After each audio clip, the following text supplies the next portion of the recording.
Hello everybody, my name is McClendon. Today I'm going to be doing a market overview for this week to get you guys prepared, and I got some really big and important stuff to go over, especially on the calendar for the end of the week. So stay tuned, pay attention guys, and let's hit it.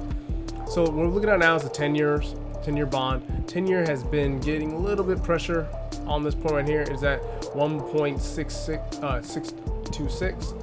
So it may be heading down lower or heading higher. What does this mean? This can be it can add some pressure to the stock market. So if you guys are going currently long, if this continues higher, this might apply more pressure, heading the markets down lower. But we're going to go into some other important markets. We're going to look at crude oil. Crude oil is the lifeblood of the market. You can see that it has been off a small little correction. It's trending a little bit higher. Now I think that oil will be exceeding the $100 price.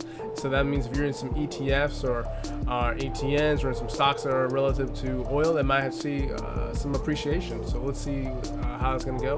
But when it comes to gold and silver, gold has been getting a huge bid, especially when you look at it on the 15 minutes. No, not the 15 minute. On the monthly, it has been bouncing up the 1700 level.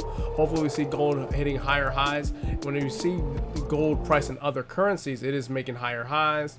We'll see how it is in the dollar. We'll check out some silver. Silver right now is going to hit its consolidation block right now. Hopefully it goes up higher. So if you're in some more leverage things in silver, this might be even a bigger gain for you guys. But for me, I'm buying mainly in precious metals. I am hitting it on the other markets, but not as much. But let's see the dollar. Now, the dollar's taking some pressure for this last month, for April. We'll see if we can either handle this support zone right here or head up higher, but we'll see.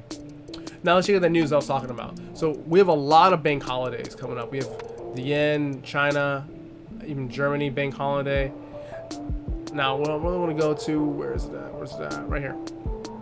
All right, so New Zealand has some unemployment changes and some unemployment rates. So check out these things right here.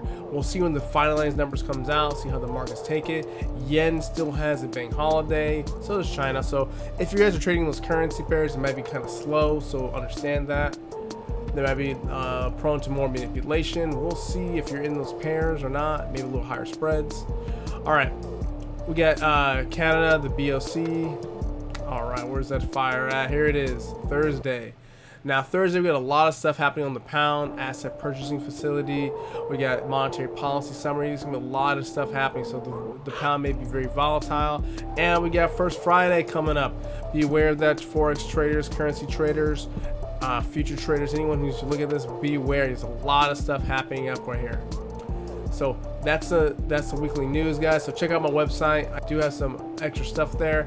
I did update it quite a bit. So if you guys looking for some indicators, I added more indicators on here. Want to look at some stats? Go to gold and silver and stats right here to find out all the rates. So you just make a free account, but from there you guys can look at all the things that I'm looking at when it comes to stats. If you want some news articles and stuff like that, please check out my website. Make a free account. But that's it, guys. Thank you. Like, share, and subscribe. I'll see you guys on the next video.